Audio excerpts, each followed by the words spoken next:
makabot. Maray. Sa okilisa. Hindi po kayo marunong magbasa, Lola. Dahil ako sa awal basa. Opo. Bibili lang po kami ng pagkain mo.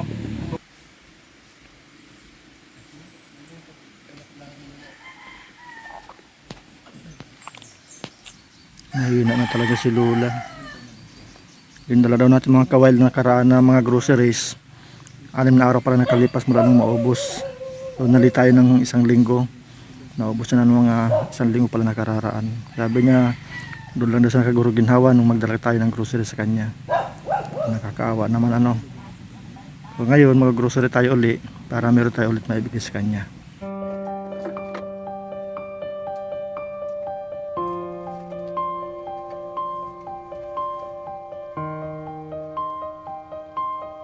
Kasi muna ko magkaan. Ako sa Rambo ay ikaw yan. Ako sa Rambo. Nalulungkot po kayo dahil mag-isa na lang kayo. Saan pala walang makakain, Lola? Araw kami kurang ako. Ayo.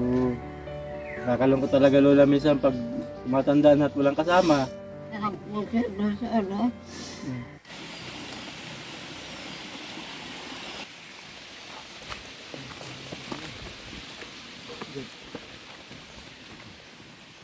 Galing po yan kay Ma'am Connie. Para sa inyo daw po. Bigas, saka grocery, tapos kagaya ng dati, Lola. Isang timbang biskwit. Rambo. Kasi muna ko magkaan.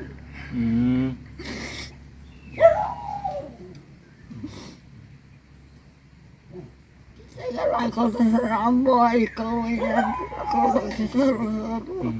Nalulungkot po kayo dahil mag-isa na lang kayo. Saan pala walang makakain, Lola? Araw kami kurang ako. Ayo. Nakakalungkot talaga, Lola, minsan pag tumatanda na at walang kasama.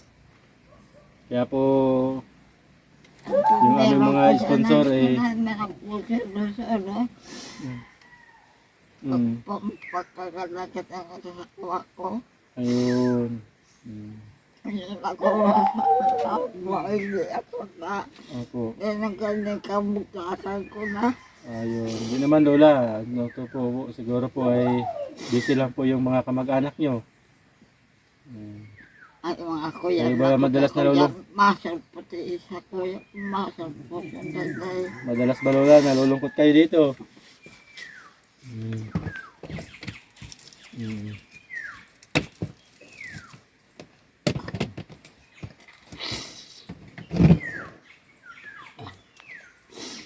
Malaan may tiyaw kumangkot ako di isarok pa.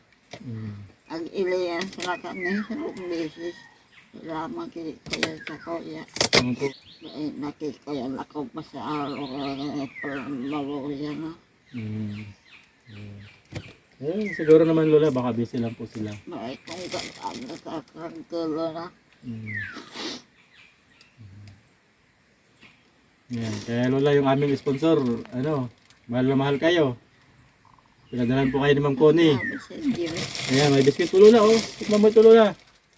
Lola. Luya naman na sa kuya. Ayan, matagal na naman ulit. Kasi mga kawag, kagaya ko nito kanina ni Lola. Yung una natin dinala, 6 na araw pala naubos. Yung panahon daw, yung medyo sagana si Lola sa pagkain. So ayan, mga ganun uli yan. Matagal uli maubos yan ni Lola. Pero, tikman mo, Lola, itong biscuit para sabi mo kanina, mainit lang na tubig kinain mo. So, masaya kanina si Tikman niyo Lola. po. Kaya...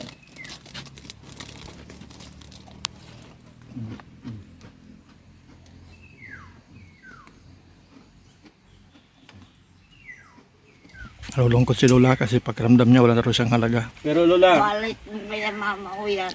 Ako din, may kilaw. ayun, walang laman yung wallet ni Lola, sabi niya. Walang laman na.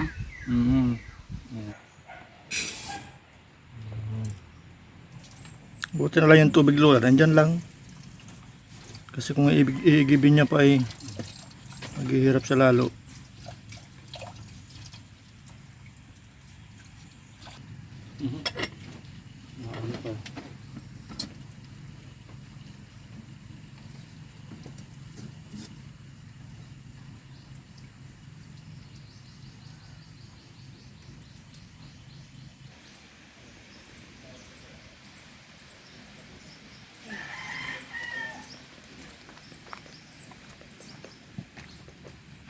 Kaya nga ako napay ako sa kung magkakamol.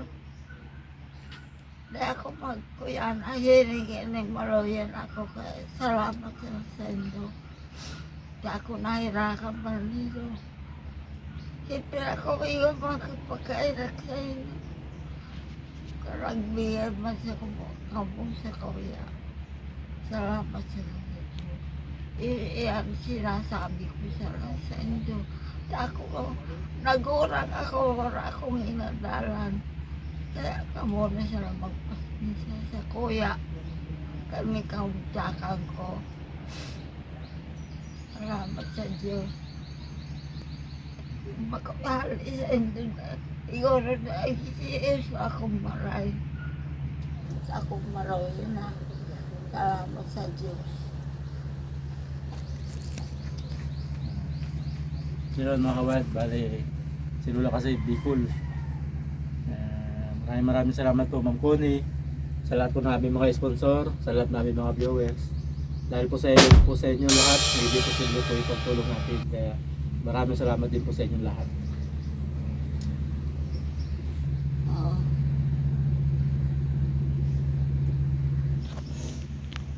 Hindi na lamang daw sinag sa bintana ang ilaw ni Lola sa gabi. Kasi yung ilaw doon ng kapitbahay niya doon, pumapasok naman daw sa bahay niya yung liwanag. Kaya natutulog daw siya, nakabukas lang yung bintana niya. Tranquilo, disip po sa ikaw Lola. ng pagkaon. Pagka may gusto kayong bilhin, Tabako man sila. ayan.